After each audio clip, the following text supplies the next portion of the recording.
عورتیں سب کی درستگی کا خاص خیال کریں. سب میں کہیں جگہ خالی ہو تو اس کو ضرور پر کریں. سب لوگ قریب قریب کھڑے ہوں، مل کر کے کھڑے ہوں.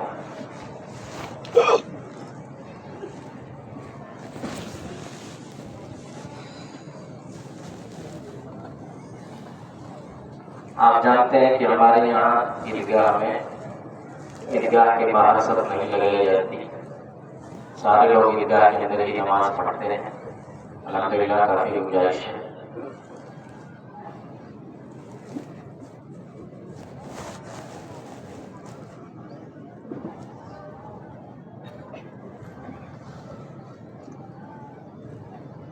اللہ اکبر.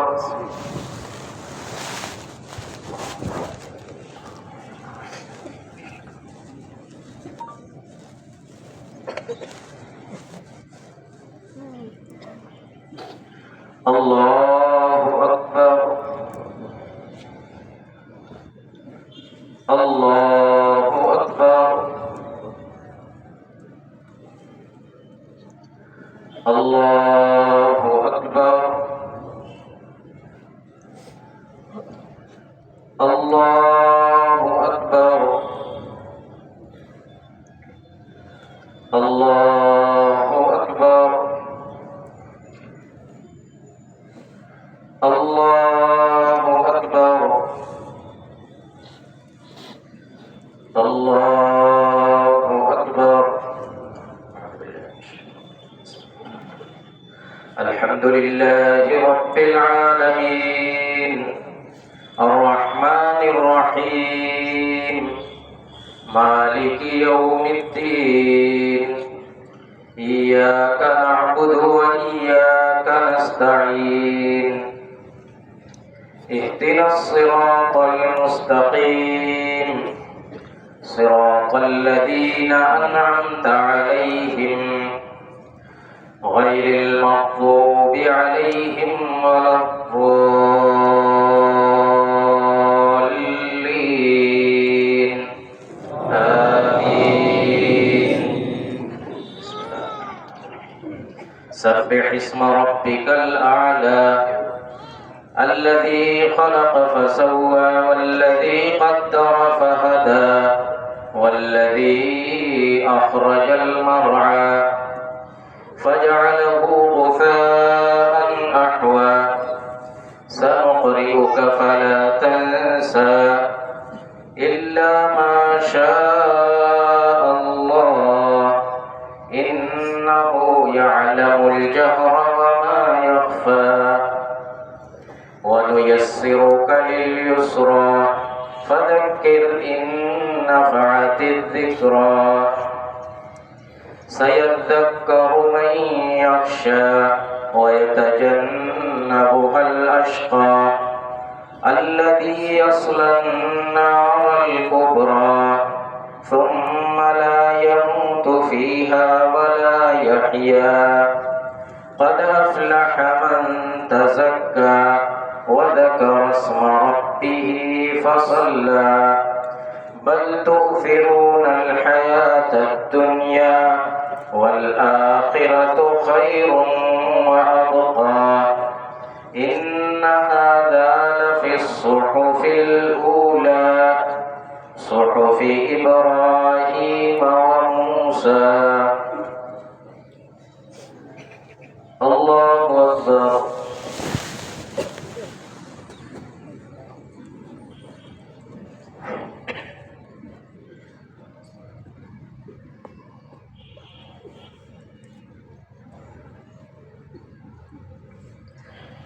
سمع الله لمن حمده.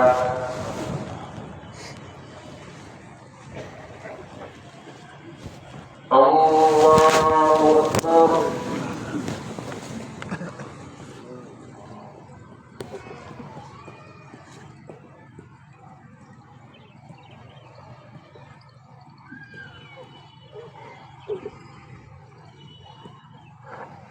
الله أكبر.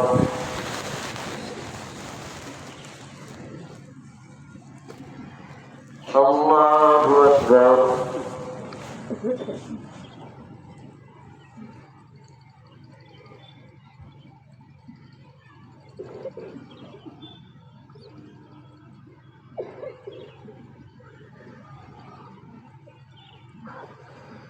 الله أكبر.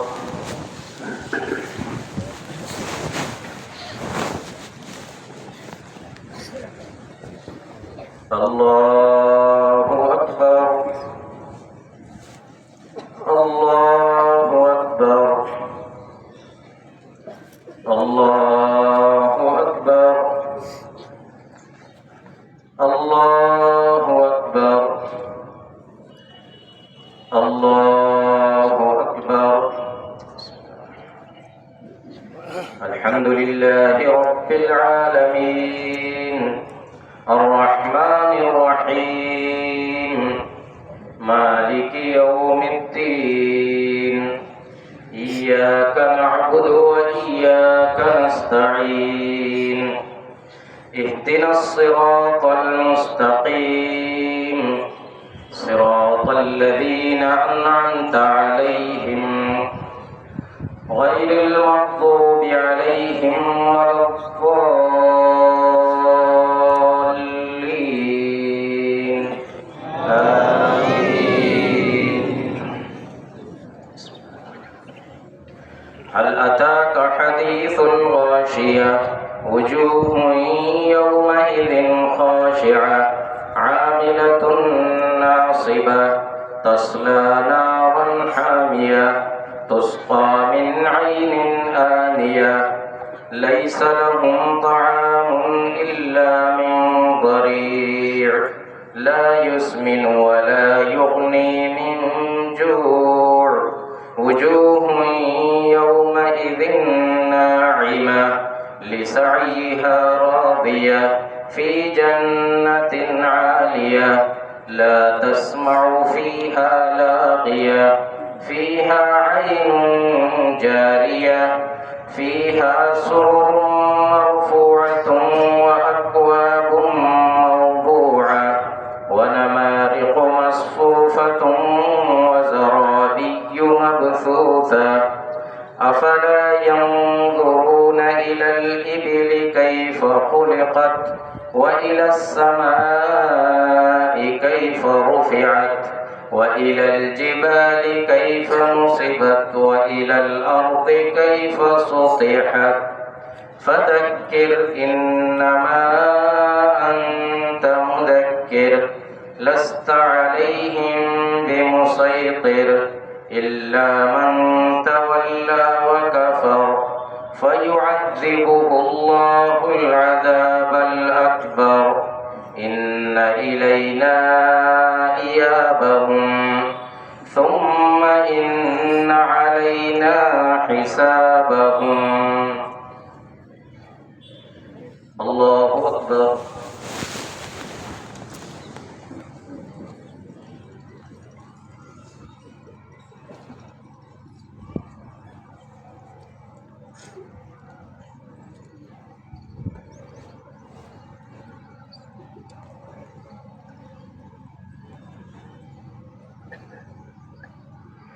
سمع الله لمن حمده.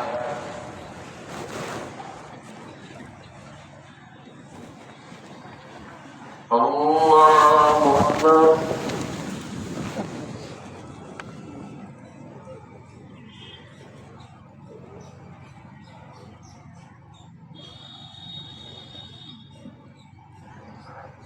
الله أكبر.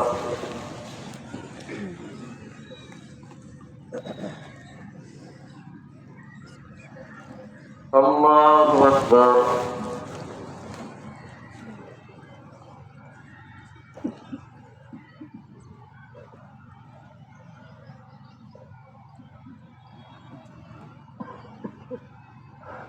الله أكبر.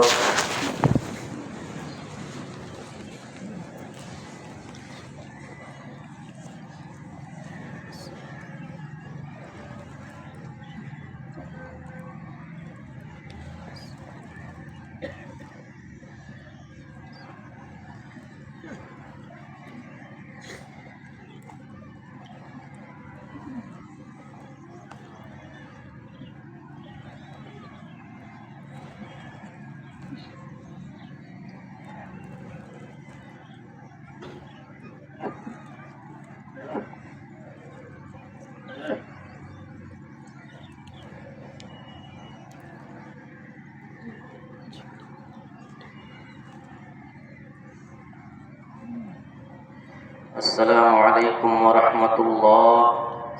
السلام علیکم ورحمۃ اللہ. اللہ اکبر اللہ اکبر لا الہ الا اللہ. اللہ اکبر وللہ الحمد. اللہ اکبر لا الہ الا اللہ. اللہ اکبر وللہ الحمد.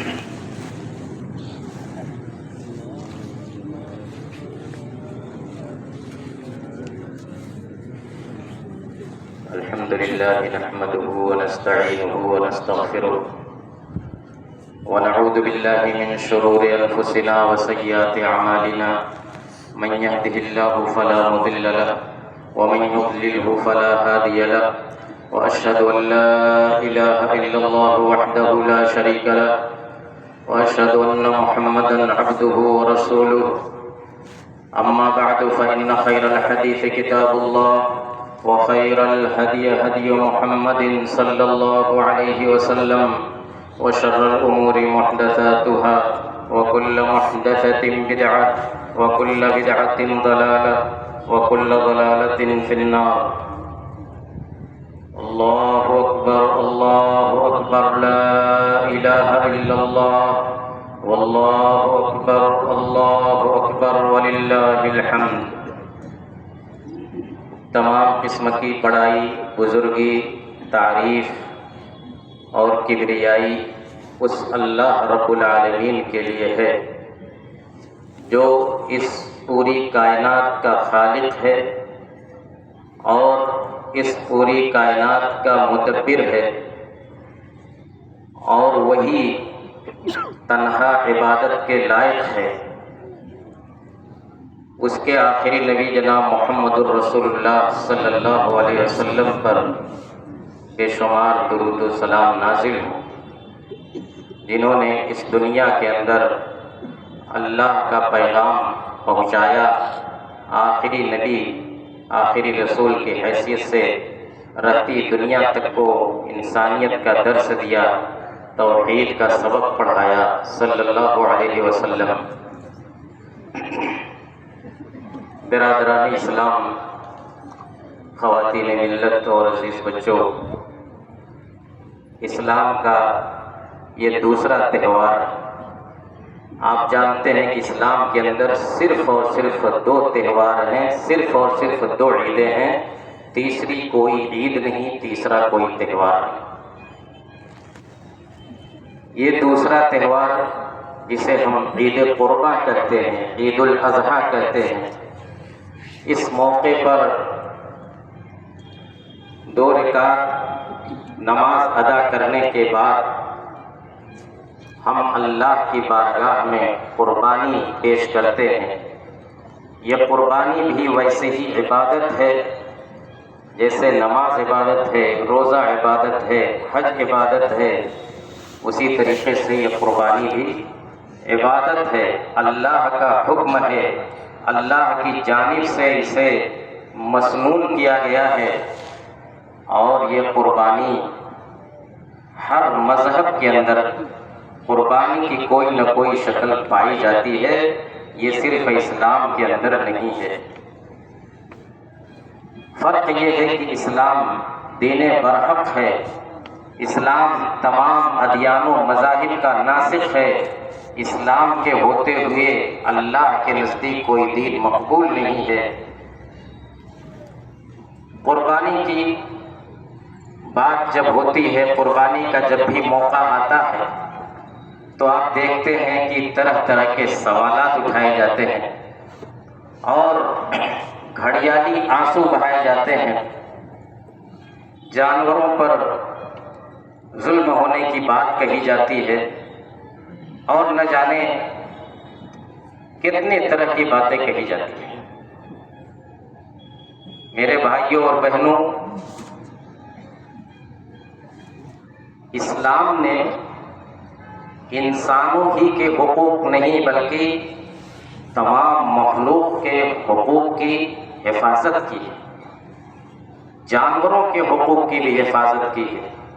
جانوروں کو بھی تحفظ دیا ہے، جانوروں کے ساتھ بھی رحم دلی کی بات کہی ہے۔ ایسا نہیں کہ اسلام جانوروں کے اوپر ظلم کو روا رکھتا ہے اور مار کاٹ کی دعوت دیتا ہے۔ یہ اسلامی تعلیمات سے ناواقفیت کا نتیجہ ہے کہ کچھ لوگ یہ سمجھتے ہیں کہ اسلام جانوروں کو بڑی بے دردی کے ساتھ ذبح کرواتا ہے، اور اس سے گویا کہ اسلام کا ایک رخ سامنے آتا ہے کہ اسلام کے اندر جانوروں کے لیے کوئی رحم دلی اور جانوروں کے لیے اسلام میں کسی طرح کا ان کو تحفظ نہیں حاصل ہے۔ ایسا ہرگز نہیں۔ اسلام نے جانوروں کی جو حفاظت کی ہے اس کی تفصیل آپ جانیں گے تب آپ کو اندازہ ہوگا کہ کس طریقے سے دنیا کے تمام مذاہب کے درمیان اسلام وہ مذہب ہے جو حقیقی معنوں میں جانوروں کا محافظ ہے، جو حقیقی معنوں میں جانوروں کی حفاظت کرتا ہے۔ ہمارے یہاں تو معاملہ یہ ہے کہ اللہ کے نبی صلی اللہ علیہ وسلم نے زبان سے بھی جانوروں کو برا بھلا کرنے سے منع کیا۔ ان کو تکلیف پہنچانا اور ان کو ایذا پہنچانا تو دور کی بات ہے، زبان سے بھی ان کے لیے زبان سے بھی کوئی غلط قسم کے الفاظ نکالنا، ان پر لعنت ملامت کرنا، اس سے بھی منع کیا ہے۔ ایک حدیث ہے، نہا رسول اللہ صلی اللہ علیہ وسلم عن سب الدیک، یا فرمائے کہ لا تسب الدیک فإنه یوقظ للصلاۃ۔ صحیح حدیث ہے کہ مرغ کو بھی برا بھلا نہ کہو، وہ نماز کے لیے بیدار کرتا ہے، نماز کے لیے جگاتا ہے۔ مرغ ایک چھوٹا سا جانور، کہا کہ اس کو بھی برا بھلا نہ کہو۔ کئی مرتبہ ایسا ہوا کہ بعض صحابہ یا صحابیات نے اپنے اونٹ کو یا اپنی اونٹنی کو برا بھلا کہہ دیا، لعنت بھیج دی اس پر۔ جیسے بعض لوگوں کی عادت ہوتی ہے بات بات میں کسی کو برا بھلا کہہ دینے کی، کسی پر لعنت ملامت کر دینے کی۔ تو ایسا ہوا تو اللہ کے نبی صلی اللہ علیہ وسلم نے کہا کہ اب یہ اونٹنی، اب یہ سواری ہمارے ساتھ نہیں رہے گی۔ آپ سفر میں تھے، کہا کہ جب جس اونٹنی کو لعنت بھیج دی گئی ہے وہ اونٹنی ہمارے قافلے کے اندر نہیں رہے گی۔ مقصد یہ تھا کہ لوگوں اپنے جانوروں کو بھی لعنت ملامت کرنے سے پرہیز کرو۔ تو دیکھیے کہ جو مذہب زبان تک سے بھی جانور کو، حالانکہ جانور بیچارہ کچھ نہیں جانتا کہ کون اس کو برا بھلا کر رہا ہے، کون اس پر لعنت بھیج رہا ہے، لیکن کم سے کم انسان تو سمجھتا ہے، تو انسان کو بھی یہ ادب سکھایا گیا ہے۔ عملی طور پر دیکھیں تو آپ بے شمار مثالیں حدیث کی کتابوں میں لیں گی۔ ایک مرتبہ اللہ کے نبی صلی اللہ علیہ وسلم کسی سفر کے اندر تھے، آپ صحابہ کرام کی نظروں سے کچھ اوجھل ہوئے، کچھ دور گئے۔ اس دوران ایک چڑیا، ایک گوریا اپنے 2 بچوں کے ساتھ آئی۔ صحابہ میں سے بعض نے اس کے دونوں بچوں کو پکڑ لیا۔ تھوڑی دیر کے بعد اللہ کے نبی صلی اللہ علیہ وسلم تشریف لائے تو آپ نے دیکھا کہ وہ گوریا، یعنی جو ان بچوں کی ماں تھی، وہ اپنے پر پھڑا رہی ہے، ادھر جا رہی ہے، ادھر جا رہی ہے۔ آپ سمجھ گئے کہ اس گوریے کے بچے کو کسی نے لے لیا ہے، اس پر قبضہ جما لیا۔ اللہ کے نبی صلی اللہ علیہ وسلم نے فرمایا، کہا کہ کس نے اس کے بچے کو لیا ہے، اس کے بچے کو واپس کرو، فوراً واپس کرو۔ چنانچہ جن لوگوں کے پاس اس کے بچے تھے ان کو فوراً انہوں نے واپس کر دیا۔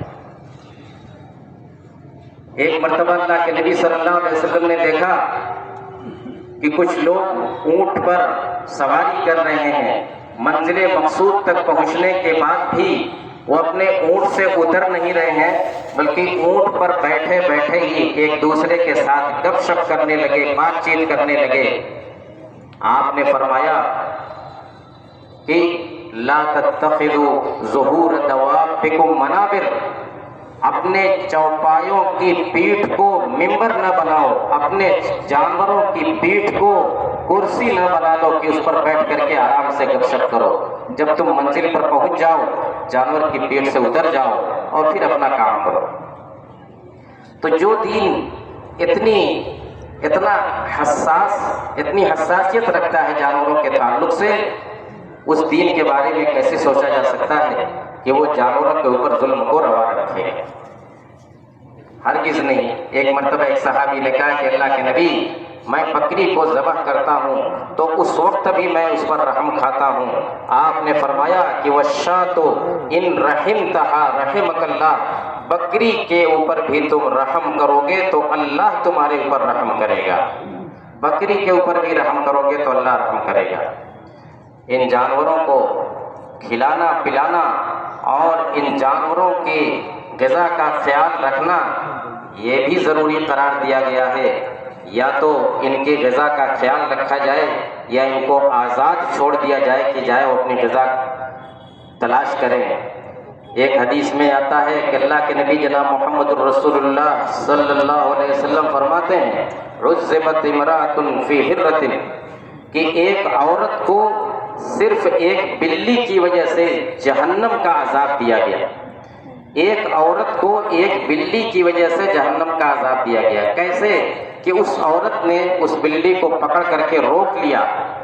اس کو روکنے کے بعد نہ کھانا پانی دیتی تھی اور نہ چھوڑتی تھی کہ وہ جائے اور اپنا کھانا پانی تلاش کرے، یہاں تک کہ وہ بلی مر گئی. بھوکی پیاسی وہ بلی مر گئی. اللہ تعالیٰ کو اس عورت کا یہ عمل اتنا ناگوار گزرا کہ اس کو جہنم کے عذاب میں مبتلا کیا، صرف اس وجہ سے کہ ایک چھوٹی سی بلی، ایک چھوٹا سا جانور، اس کو اس نے بھوکا پیاسا رکھ کر کے مار دیا تو اللہ تعالیٰ نے اس کو جہنم کا عذاب دیا. دوسری طرف دیکھیے ایک دوسری مثال، اللہ کے نبی صلی اللہ علیہ وسلم فرماتے ہیں کہ بنی اسرائیل میں کوئی شخص تھا. ایک روایت میں ہے کہ ایک عورت تھی، بدکار عورت تھی، ایک فاحشہ عورت تھی. وہ پیاسی تھی. اس نے ایک کنویں کے اندر جا کر کے اپنے موزے سے پانی بھر کر کے اور پانی پیا، اپنی پیاس بجھائی. باہر نکلتی ہے تو دیکھتی ہے کہ ایک کتا پیاس کی وجہ سے پریشان ہے، پیاس کی وجہ سے زمین کی مٹی چاٹ رہا ہے. اس عورت نے سوچا کہ جس طرح سے میں پیاس سے بے حال تھی، لگتا ہے کہ یہ کتا بھی اسی طرح سے پیاس سے بے حال ہے. وہ دوبارہ اس کنویں کے اندر گئی اور اپنے موزے کے اندر، چمڑے کے موزے کے اندر اس نے پانی بھرا اور اس پانی کو اپنے دانتوں سے دبا کر کے پھر کنویں کے اوپر چڑھ کر کے آئی اور اس کتے کو پانی پلایا. اللہ تعالیٰ کو اس عورت کا عمل، اس بدکار عورت کا، زانیہ فاحشہ عورت کا یہ عمل اتنا پسند آیا کہ اس کے سارے گناہ معاف کر کے اس کو جنت میں داخل کر دیا.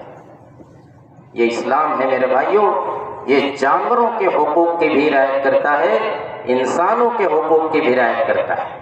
یہاں ایسا نہیں ہے کہ جانوروں کے تعلق سے گھڑیالی آنسو بہائے جائیں، جانوروں کے تعلق سے درد کا اظہار کیا جائے اور انسان کو تنہا پا کر کے، بے قصور انسان کو تنہا پا کر کے ایک بھیڑ اس کی جان لے لے اور پھر اس پر فخر کرے. اسلام کے اندر کوئی ایسی چیز نہیں ہے کہ نہتے کو انسان کی بات کر رہے ہیں، آپ جانور کی بات کرتے ہیں، جبکہ معاملہ یہ ہے کہ انسان کو بھی کچھ لوگ تنہا پا کر کے اور بزدلی کا ثبوت دیتے ہیں. ایک بھیڑ اس کے پیچھے لگ جاتی ہے اور اس کی زندگی کا چراغ گل کر دیتی ہے. اس کے بعد اس عمل کو فخریہ بیان بھی کرتے ہیں اور پھر اس کے بعد جانوروں کے تعلق سے رونا روئیں گے کہ جانوروں کے ساتھ بڑی زیادتی ہو رہی ہے، جانوروں کے ساتھ یہ ہو رہا ہے، وہ ہو رہا ہے. ایک مرتبہ عبداللہ بن عمر صحابی رسول، وہ کہتے ہیں کہ ایک من نے دیکھا کہ قریش کے کچھ نوجوان ایک پرندے کو دیوار میں چن کر کے اس کے بعد اس کو نشانہ بنا رہے ہیں. کوئی ایک مرتبہ کوئی نشانہ لگا رہا ہے، ایک مرتبہ کوئی دوسرا نشانہ لگا رہا ہے. باری باری پرندے کو نشانہ بنا رہے ہیں، اس کو پہلے دیوار میں سیٹ کر دیا اور اس کے بعد اس کو نشانہ بنا رہے ہیں۔ عبداللہ بن عمر رضی اللہ تعالیٰ عنہ کہتے ہیں کہ میں نے اللہ کے نبی جناب محمد الرسول اللہ صلی اللہ علیہ وسلم سے سنا ہے کہ آپ نے لعنت بھیجی ہے، لعن رسول اللہ صلی اللہ علیہ وسلم، کہ اللہ کے رسول صلی اللہ علیہ وسلم نے لعنت بھیجی کس پر؟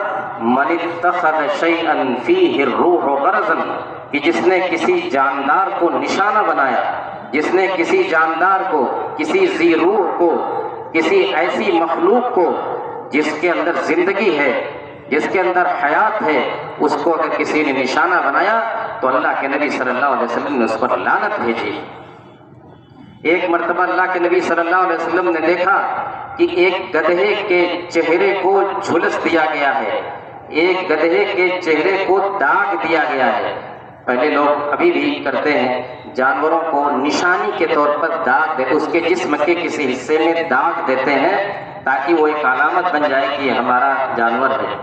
تو کسی نے گدھے کے چہرے ہی پر وہ داغ لگا دی تھی، آگ سے اس کو داغ دیا تھا۔ اللہ کے نبی صلی اللہ علیہ وسلم نے جب دیکھا تو لعنت فرمائی، لعن رسول اللہ صلی اللہ علیہ وسلم، اس شخص پر لعنت بھیجی جس نے اس گدھے کے چہرے پر داغ دیا تھا اور اس کو آگ سے اس کے لیے ایک علامت بنا دی تھی۔ آپ نے کہا کہ اگر داغنا ضروری ہے تو جسم کے کسی اور حصے پر داغا جائے۔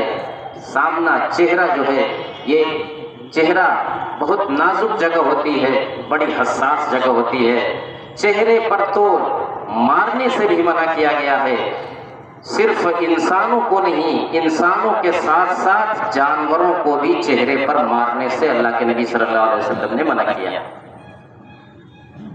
اسی طریقے سے میرے بھائیوں، ایک مرتبہ اللہ کے نبی صلی اللہ علیہ وسلم نے دیکھا کہ کچھ لوگ جانور کو باندھ کر کے تب اس کو ذبح کر رہے ہیں، چھوٹا سا جانور، اور اس کو پہلے باندھتے ہیں، باندھنے کے بعد تب اس کو ذبح کرتے ہیں، یا دیر تک اس کو روک کر کے تب ذبح کرتے ہیں۔ تو آپ نے اس بات سے منع کیا، نہا ان تصبر البہائم، جانوروں کو باندھ کر رکھنے سے یا باندھ کر کے پھر اس کے بعد اس کو ذبح کرنے سے منع کیا ہے، الا یہ کہ کوئی ایسا جانور ہو جو بغیر باندھے قابو میں نہ آتا ہو تو اس کو باندھنا ضروری ہوتا ہے، اس کی اجازت ہے۔ لیکن عام حالات میں جبکہ بغیر باندھے یہ کام کیا جا سکے تو اس کو باندھنے سے آپ نے منع کیا۔ یہ ساری چیزیں آپ جانتے ہیں کہ اسی دین کی، اسی شریعت کی تعلیمات کے اندر ہیں۔ جاہلیت کے اندر یہ دستور تھا کہ لوگ زندہ جانوروں کی، چاہے بکری ہو چاہے اونٹ ہو، زندہ جانوروں سے کاٹ کے پشت سے کچھ گوشت کا حصہ کاٹ لیا کرتے تھے، اس کے اونٹ کے کوہان کا کچھ حصہ کاٹ لیا کرتے تھے، زندہ جانور۔ اللہ کے نبی صلی اللہ علیہ وسلم نے فرمایا ما قطع من البہیمۃ وہی حیۃ فہی میتۃ، کہ جانور، زندہ جانور سے اگر گوشت کا کوئی حصہ کاٹا جائے گا تو اس کا حکم یہ ہے کہ وہ مردے کے حکم میں، یعنی اس کو کھایا نہیں جا سکتا۔ زندہ جانور سے کاٹا گیا ہے لیکن اس کو کھایا نہیں جا سکتا، وہ ویسے ہی اس کا کھانا حرام ہے جیسے مردار کا کھانا حرام ہے۔ یہ جو جانور کو ذبح کرنے کا اسلامی طریقہ ہے میرے بھائیوں، یہ انتہائی سائنٹیفک طریقہ ہے۔ تمام اطباء اور تمام میڈیکل سائنس والے اس بات کو مانتے ہیں کہ اسلام میں جانور کو ذبح کرنے کا جو طریقہ ہے وہ طریقہ انتہائی محفوظ طریقہ ہے۔ اس طرح سے جو جانور ذبح کیا جاتا ہے اس کے جسم سے سارا خون جلد سے جلد نکل جاتا ہے اور پھر وہ گوشت بالکل پاک صاف ہو جاتا ہے۔ جسم کے اندر اگر خون موجود ہے، جانور کے جسم کے اندر اگر خون موجود ہے تو وہ انتہائی ضرر کا باعث بنتا ہے، وہ انتہائی خطرناک ہوتا ہے، اس میں جراثیم پیدا ہوتے ہیں۔ اسی وجہ سے شریعت نے مردہ جانور، یعنی جو خود بخود مر گیا ہو، جس کے جسم سے خون نہیں بہا اور وہ موت کے منہ میں چلا گیا، حرام ہے۔ حرمت علیکم المیتۃ، تو یہ جو اسلامی طریقہ ہے کہ جانور کو لٹا کر کے تیزی کے ساتھ اس کے گلے کی جو نالیاں ہیں، خون کی نالیاں ہیں اور کھانے کی جو نالیاں ہیں ان کو کاٹ دیا جائے، اس طریقے سے خون ان کے جسم سے تیزی کے ساتھ نکل جاتا ہے اور اس جانور کا گوشت بہت محفوظ مانا جاتا ہے۔ جانور کو ذبح کرتے ہوئے اللہ کے نبی صلی اللہ علیہ وسلم نے کچھ ہدایتیں دی ہیں، یہ ہمیں ہمیشہ یاد رہنا چاہیے، چاہے بقرعید کے موقع پر ہم جانور ذبح کریں یا سال میں کسی بھی موقع پر جانور ذبح کریں، اس کے بارے میں اللہ کے نبی صلی اللہ علیہ وسلم کی تعلیمات دیکھیے۔ حدیث کے اندر صحیح مسلم کی حدیث ہے، ان اللہ کتب الاحسان علی کل شیء فاذا قتلتم فاحسنوا القتلہ واذا ذبحتم فاحسنوا الذبح وليحد احدکم شفرتہ وليرح ذبیحتہ، کہ اللہ تعالیٰ نے، اللہ کے نبی فرماتے ہیں کہ ہر چیز کے ساتھ بھلائی کرنا، ہر چیز کے ساتھ اچھا معاملہ کرنا اللہ تعالیٰ نے فرض قرار دیا ہے، واجب قرار دیا ہے۔ اس کی کچھ مثالیں آپ نے دی، کہا کہ فَإِذَا قَتَلْتُمْ فَأَحْسِنُوا الْقِتْلَةَ، جب تم قتل کرو تو بھی اچھے طریقے سے قتل کرو۔ قتل کا مطلب کسی انسان کو کسی وجہ سے قتل کرنے کی ضرورت پیش آ جائے، مجبوری آ جائے، جیسے جنگ کے اندر قتل کیا جاتا ہے یا قصاص میں قتل کیا جاتا ہے، انسان کو بھی قتل کرنا ہو تو تڑپا تڑپا کر کے نہیں مارنا ہے اس کو، بلکہ اچھے طریقے سے یعنی جلد سے جلد اس کی زندگی کا خاتمہ کر دینا ہے۔ ہمارے یہاں جنگ کی بھی اخلاقیات ہیں، جنگ جس میں صرف مار کاٹ اور بظاہر ظلم و زیادتی ہوتی ہے، لیکن جنگ کی بھی اخلاقیات ہیں، جنگ کے تعلق سے بھی ہماری شریعت کے اندر کچھ تعلیمات ہیں۔ آپ ان تعلیمات کو دیکھیں گے تو حیران رہ جائیں گے کہ جنگ کے اندر بھی اتنے اصول و ضوابط اور جنگ کے اندر بھی احسان، بھلائی اور رحم دلی کی تعلیم دی گئی ہے۔ تو آپ نے فرمایا کہ جب اگر تم کسی کو قتل بھی کرو تو اچھے طریقے سے قتل کرو، اور کسی جانور کو ذبح کرو تو اچھے طریقے سے ذبح کرو۔ جانور کو اچھے طریقے سے ذبح کیسے کرو گے کہ وَلْيُحِدَّ أَحَدُكُمْ شَفْرَتَهُ وَلْيُرِحْ ذَبِيحَتَهُ، چھری تیز کر لو اور اپنے ذبیحے کو آرام پہنچاؤ، چھری تیز کر لو، ذبیحے کو آرام پہنچاؤ۔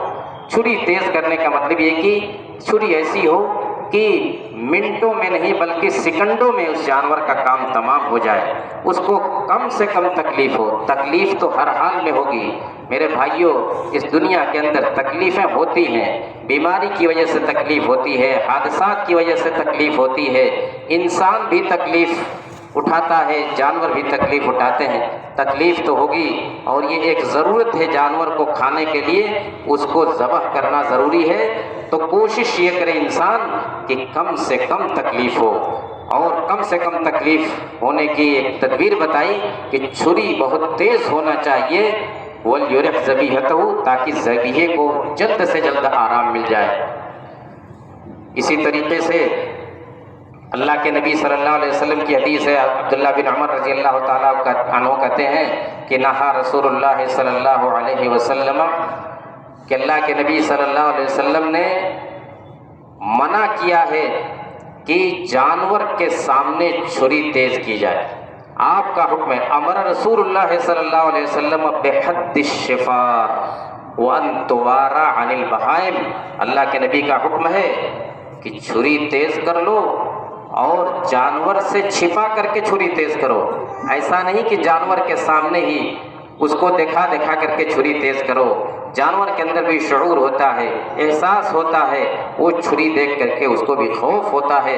کہا کہ جانور کے سامنے چھری نہ تیز کرو، اور فرمایا کہ وَإِذَا ذَبَحَ أَحَدُكُمْ فَلْيُجْهِزْ، کہ جب کوئی شخص جانور ذبح کرے تو جلد سے جلد اس کا کام تمام کر دے، جتنی جلدی ہو سکے اس کا کام مکمل کر دے۔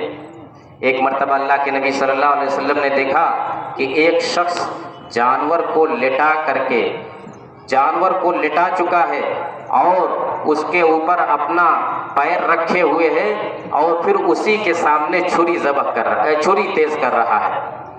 جانور کو لٹا چکا ہے زمین پر اور پھر اسی جانور کے سامنے چھری تیز کر رہا ہے۔ آپ نے فرمایا افلا قبل ھذا اتريد ان تمیتها موتات، اے شخص اس سے پہلے کیوں نہیں یہ کام کیا؟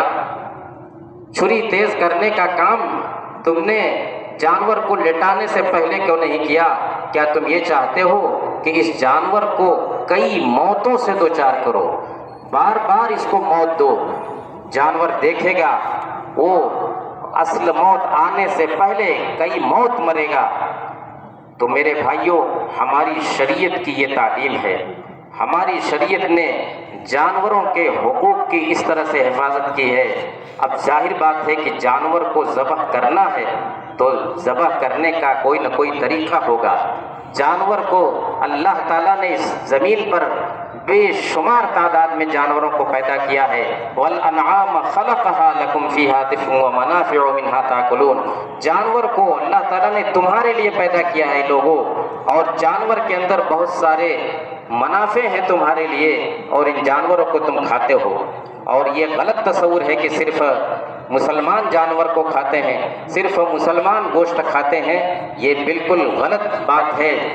ہمارے ملک کے اندر جو اعداد و شمار آتے ہیں، آج گوگل سرچ کا زمانہ ہے، آپ سرچ کر کے دیکھ سکتے ہیں، جو اعداد و شمار آتے ہیں اس میں بتایا گیا ہے کہ 80% سے زائد لوگ ہمارے ملک کے اندر 80% سے زائد لوگ نان ویج کھانے والے گوشت خور ہیں۔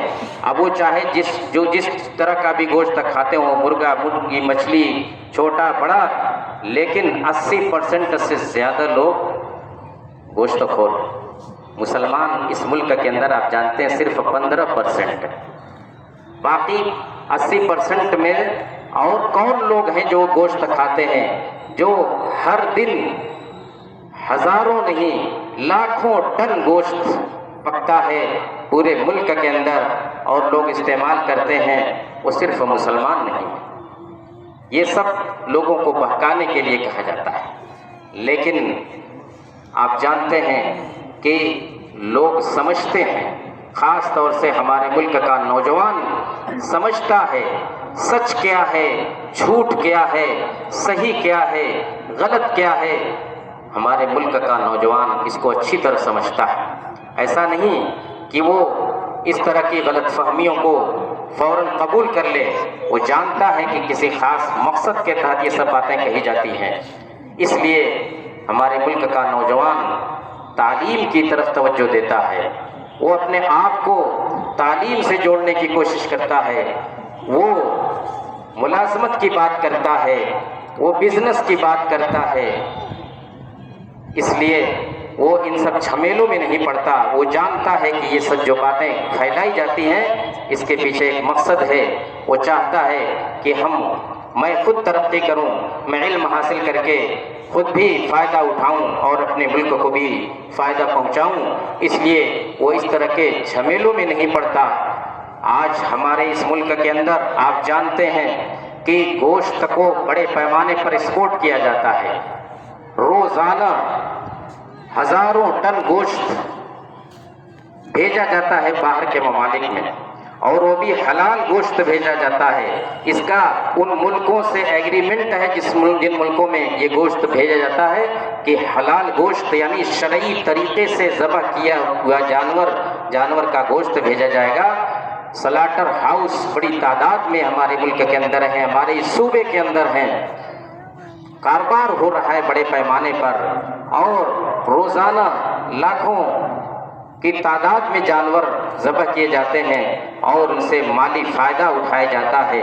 شکار کرنے لوگ جاتے ہیں، کس چیز کا شکار کرتے ہیں، اور نہ جانے کتنے طریقوں سے جانوروں سے فائدہ اٹھایا جاتا ہے، جانوروں کو استعمال کیا جاتا ہے۔ اس لیے ہمیں ان افواہوں پر اور ان الزامات پر سنجیدگی سے غور کرنا چاہیے۔